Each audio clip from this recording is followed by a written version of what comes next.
You might say, I've known this for quite a while now. This is a truth that is embedded in my heart. And all you can do is praise the Lord for that, because that is all by God's grace.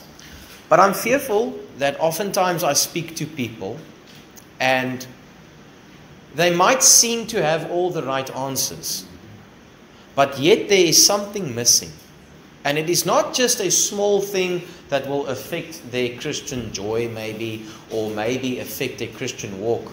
It is a vital miss. A miss that will make you miss heaven. And so this morning, I will speak about righteousness of God. The righteousness of God. In Romans 10 verses 1 it says, "Brethren, my heart's desire and prayer to God for Israel is that they might be saved. For I bear record that they have a zeal for God, but not according to knowledge. For they, being ignorant of God's righteousness and are going about to establish their own righteousness, have not submitted themselves unto the righteousness of God. For Christ is the end of the law for righteousness to everyone that believeth." Let's pray. Heavenly Father, I thank you, Lord, that you sent your Son. And ultimately, Lord, it is for this purpose, that we might be made the righteousness of God in him. And Lord, I pray if there's someone here today that do not possess the righteousness of God, that you would convict their hearts this morning. I pray this in Jesus' name. Amen. So as we go back to verses 1, I want to show you this morning. It says there, "Brethren, my heart's desire and prayer to God for Israel is that they might be saved." So Paul is extremely burdened for the Israelites. The Israelites, as he is mentioning in this passage, are not saved. But now when you think of that, you immediately think about these horrible people, unsaved people. What do they look like? Horrible drunkards and all types of blasphemous, wicked people. But the scripture says, "For I bear record that they have a zeal for God." Now, a zeal is something greater than just a desire. A person can have a very real zeal for God. A zeal meaning desire, a zeal meaning a want to serve him, a zeal meaning a knowledge of him, a form of godliness. Now, every man has this knowledge when he grows up into this world, that there is a Savior. Most people will know that. I can't say everyone has this knowledge. There's many places where the gospel has not been preached. But I'm speaking to people, and I don't think anyone in this room has not heard that Jesus Christ died. And I don't think anyone in this room denies the existence of God. So, in every one of you, there might be an element of zeal. Zeal meaning a movement forward, a grasping to, right? But then the Bible says, "but not according to knowledge." Something is vitally missing. And this is oftentimes why there is such a gaping hole in many people's hearts and lives. While they are serving God, there is truly no peace and there's no joy, and there will not be a heaven for you. So, it is very important to ask the question, what was this knowledge that the Jews missed? Now, when I say zeal for God, let me explain that these were moral people. These were people that were given God's laws. These were people that would obey God's laws much better than any one of you in this room. Sometimes I will speak to someone and then they'll say, "I think I'll go to heaven because I tried to live right." And then I want to test that person just to see how they live. And then they barely read their Bible and they barely do anything for the Lord, but yet they think that that will get them to heaven. And so this is not the case with the Jews. They were much more zealous than we are. At 13 years old, a young boy would have been able to quote the first 5 books of the Old Testament. Is anyone in this room able to quote and memorize the first 5 books of the Old Testament? This is a group of people that lived extremely moral lives, that prided themselves in the fact that they were good people. If you had to meet one of them today and he had to come fellowship at your house, he would most likely not do most things that you do. He would most likely find the things that you do offensive to him. But yet are not according to knowledge. And so it says there in verses 3, for they are ignorant of God's righteousness and are going about to establish their own righteousness and have not submitted themselves unto the righteousness of God. And so oftentimes when I speak to people, I don't just ask them, if you die today, where will you go? Because most people, no one tells me I'll go to hell. They'll say, I think I'll go to heaven, or I hope I'll go to heaven. Or they might even be sure and say, I'll go to heaven. So I don't ask them that. I ask people, if you died today, how do you view God's judgment upon you? What does God do at that moment when He looks at you? How does He determine where you go? And so the moment a person answers anything like, well, I believe in God and I read my Bible and I try to go to church, whatever it is, I immediately then go to the scripture and point out to that person, according to verses 3, there is only two righteousnesses. Can you see there? There is God's righteousness, and then there is one's own righteousness. And so, I will then explain to that person, if you view God judging you according to how you lived and according to what you did, and now this is the problem today, because many people will have at least enough knowledge to say, no, it can't be my good works, it's my belief. But here's the problem. Just like the Jews believed in God, and then you will say, oh, but they missed Jesus. We now believe in Jesus also. Here's my problem with people that say they believe in Jesus.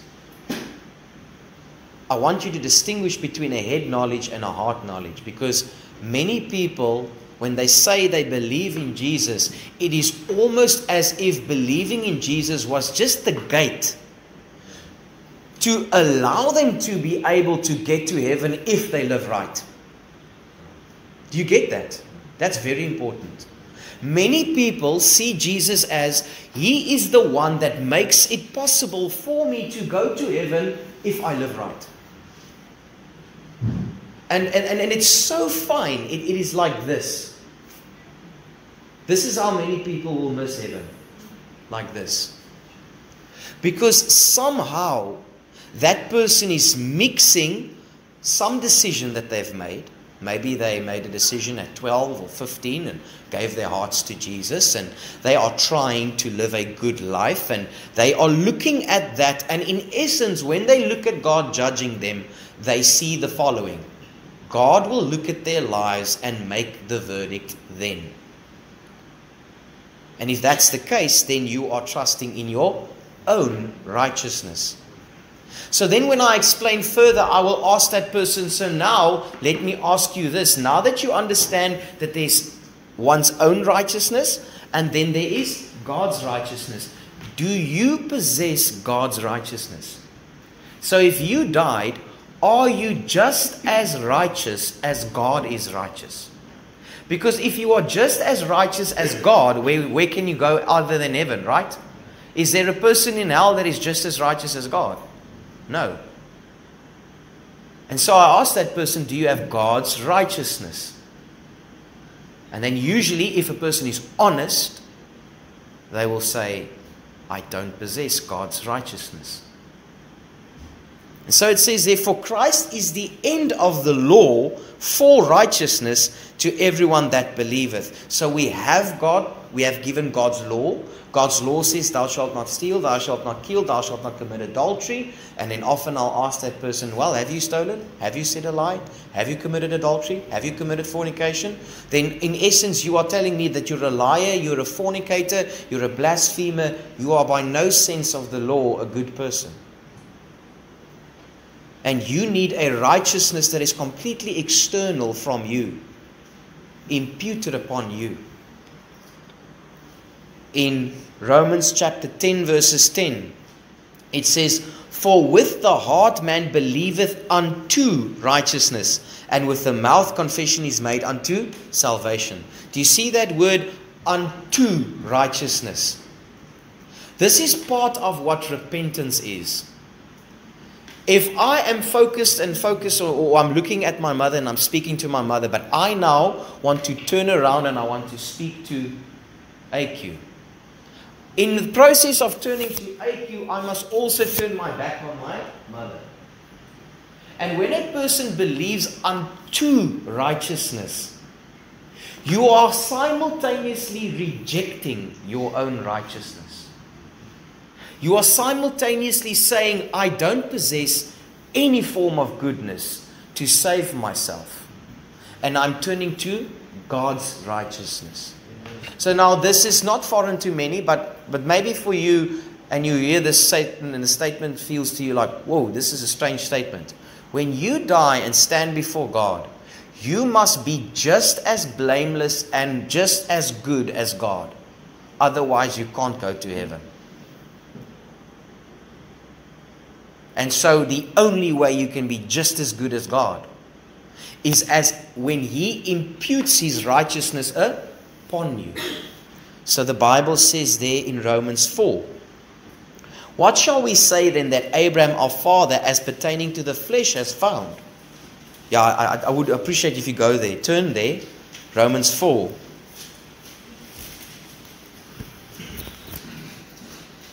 Romans 4 says, "What shall we say then that Abraham our father as pertaining to the flesh has found? For if Abraham were justified by works, he would have reason to glory, but not before God." If Abraham, through his keeping the law and through obeying God's voice and saying, "I will follow you," if that was the means that God would have accepted him, he would have had reason to glory in himself, but he wouldn't have had reason to glory in God. So then it says there, "For what says the scripture? Abraham believed God, and it was counted unto him for righteousness." So that counting word means it's accrediting. As an accountant accredits to a person's account, God accounts and accredits His own righteousness upon Abraham. And now when He looks at Abraham, He sees someone as righteous as himself. "Now to him that worketh is the reward not reckoned of grace, but of debt." If I try to earn God's favor and you get His favor at the end, you get what you deserve, right? It is a debt that was owed to you. Not that you will ever get heaven by doing your good works in any case. "But to him that worketh not, but believeth on him that justifies the ungodly, his faith is counted for righteousness. Even as David described the blessedness of the man unto whom God imputeth righteousness without works." So my question is to you this morning,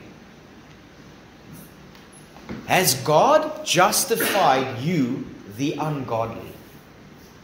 And then through that you have imputed unto Him, and you now have the righteousness of God. Now this is a very important word, ungodly. You know, we can use that word loosely, but when God says ungodly, it is everything separate from Him. And now you must realize this, that in your state, without salvation, God says you are ungodly. You are everything that He is opposed to. Nothing about you is appealing to Him. Your morality, just like the Jews, your church going, everything that you do has no value to Him. He sees you as ungodly, separate from Himself, cannot be in your presence. He can only be in your presence if you have His righteousness, because then He can have fellowship with you. He sees Himself, right? So it is utter foolishness to think that my life, and now my problem is that this is the issue. People now start to know that because we are in the New Testament and the gospel is being preached. So we speak gospel vernacular. No, I gave my heart to the Lord. No, I accepted Him. But yet still that person is trusting in this strange mixture of, I gave my life to the Lord and I tried to live for Him, and it's almost as if they think that they became a Christian when they changed. You know, I was in alcohol and I was in this and I was in that, and then my life started just becoming miserable, and I came to church and then I realized I need to give my life to the Lord. And I gave my life to the Lord, and then I started to just change and I stopped drinking. And they sort of think that that is their salvation. But the reality is it's still a trusting in my change and what I've done. It's not an understanding that I have nothing to offer God, and it must be His righteousness that comes to me through faith. And I promise you, if you have the righteousness of God, it changes you. I promise you. That is a promise. You won't stay the same. You will not be the same if you have the righteousness that comes from the eternal God.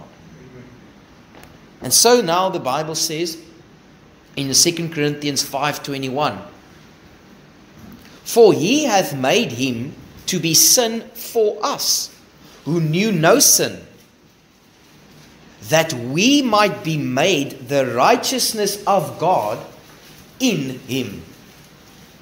So God will make you as righteous as Him in Christ. So that moment when you come to the understanding that God, I am ungodly, I am a sinner, and I deserve hell. It is only through your righteousness that I can be forgiven. God accredits that to you, and He saves you and He forgives you. I'm fearful, once again, in this. There's an error that I see a lot. Many people, through gospel vernacular, are able to say, yes, I'm a sinner and I believe in Jesus. And now it becomes very difficult, because this person is saying all the right things. But there's a difference between saying, yes, I'm a sinner and I believe in Jesus, and I'm a lost sinner, I'm a hell-deserving sinner, I'm an ungodly sinner. People don't want to admit that. It's okay to say that I'm a sinner. It's not okay for you to say that I need to recognize that I'm an ungodly sinner, that I deserve hell, that I deserve judgment, and that at this moment I am on my way to hell. In Romans 3 verses 21, it says, but now the righteousness of God without the law is manifested, and it's being witnessed by the law and the prophets. So what does that mean, law and prophets? What's the first 5 books of the Old Testament? The law. What is the rest of them? Mostly the prophets. So what do we know has God revealed to us even in the Old Testament? That there is a righteousness that comes from Him, that can credit to you, that can make you blameless, right?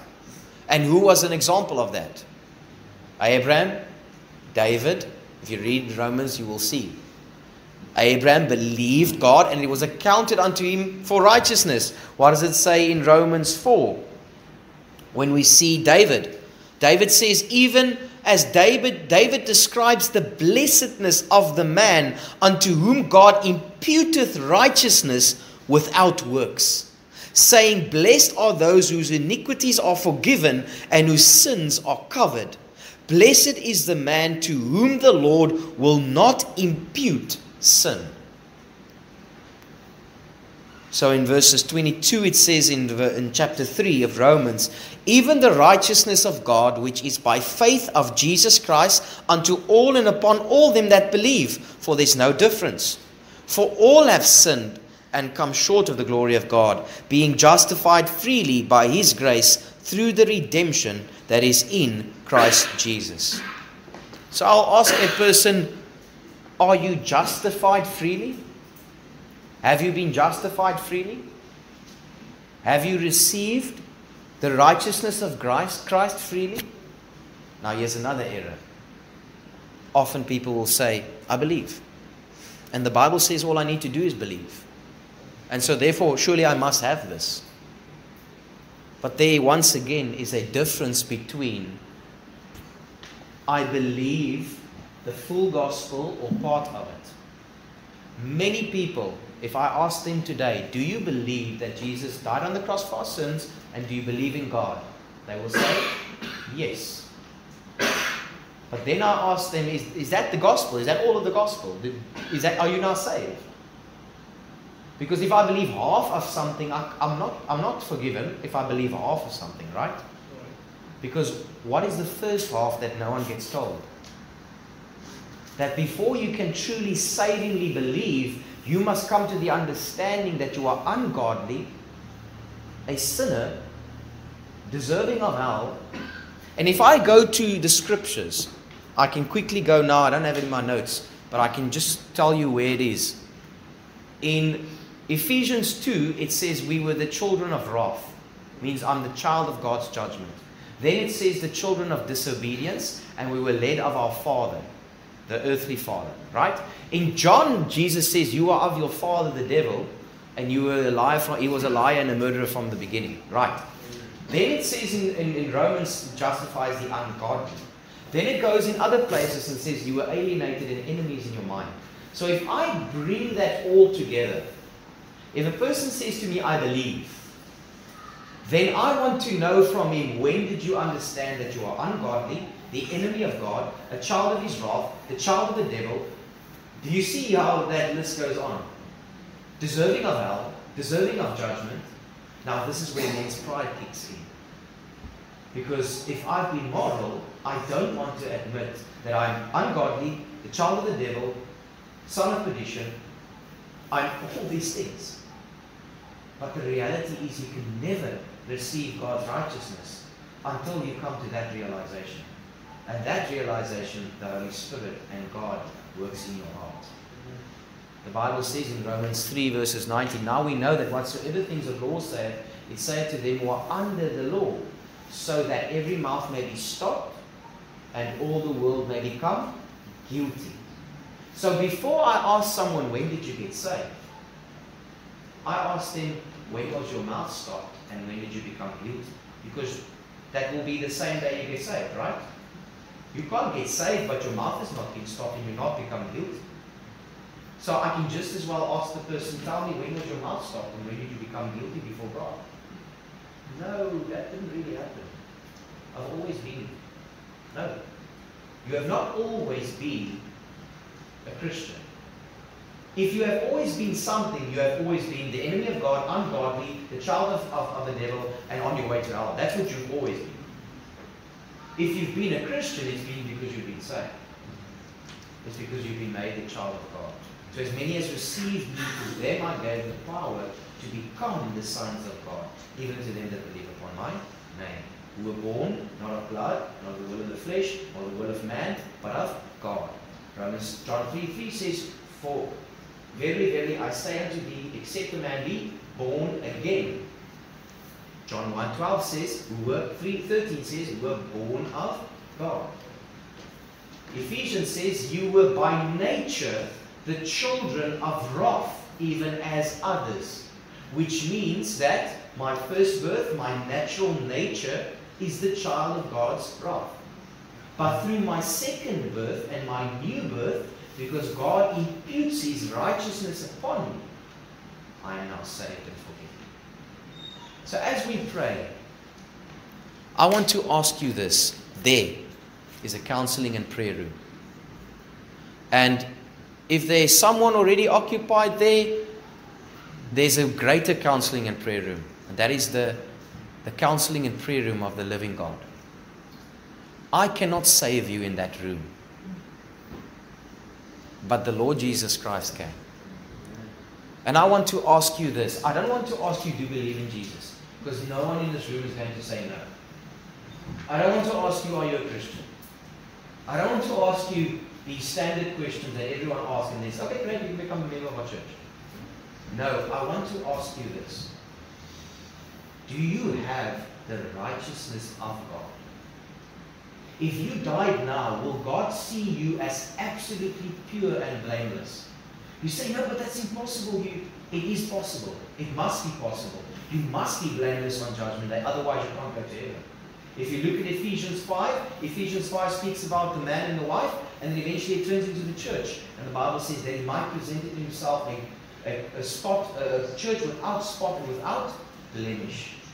You must stand before God without spot, without blemish. Have you been justified freely by His grace? Do you possess His righteousness? Have you come to the understanding that you are ungodly, undeserving, a sinner condemned before God? And it is only by His free grace that you can be forgiven.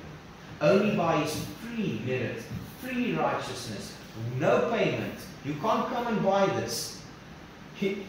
Come buy from me without money, God says. God gives this freely. And oh, people that would say, no, don't make it cheap. It's not cheap. It's not cheap because Jesus had to pay His life for it. And it's not cheap because you have to come to true repentance and acknowledge that you are nothing, that you are sinful, that you are hell deserving. But I promise you this, if you can acknowledge that, God's arms are wide open to you. He has never cast anyone out that comes to Him humbly and bows to Him and says, God, be merciful to me, a sinner. The Bible says in Luke 18, that man went to his home justified rather than the other. Who will you be this morning? Will you walk away as the Pharisee and still trust in your works? Or will you walk away as the sinner that smote upon his breast and says, God, be merciful to me, a sinner? And that man went to his home justified. Will you walk out here justified? The invitation is open to you this morning. And if you want counseling, please come and counsel.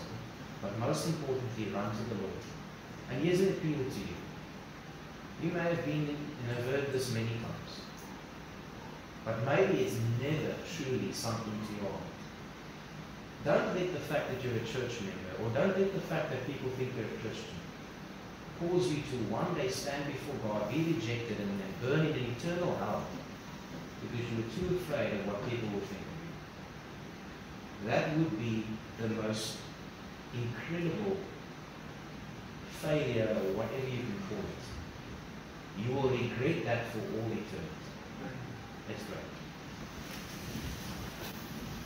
Heavenly Father, we love you, Lord, and we thank you for this morning, Lord. I thank you for each and every one that is here, Lord. And I thank you, Lord, that we have an opportunity, Lord, to just share the truth of the gospel. Lord, thank you for the children, Lord, and for the play, and for all those involved, Lord. And what a blessing it was to just once again, Lord, realize what you have done for us. You sent your Son to die for us. Lord, we love you and we praise you. And Lord, I pray if there's anyone here this morning that is unsaved, Lord, I pray that they would turn to you, that they would repent, Lord, that they would trust you as their Lord and Savior. Lord, I pray that you would reveal to them not just your judgment upon them, but you would also, Lord, reveal to them your great love and your mercy and your arms that is wide open to them, that is willing to forgive all their trespasses, Lord, that is willing to receive the ungodly and make him a son. I pray this in Jesus' name. Amen. Amen. Let's stand and sing a hymn. Please visit us at 10 Van Plettenberg Street, or call us on 060 970 6744. May the Lord lift up his countenance upon you and give you peace.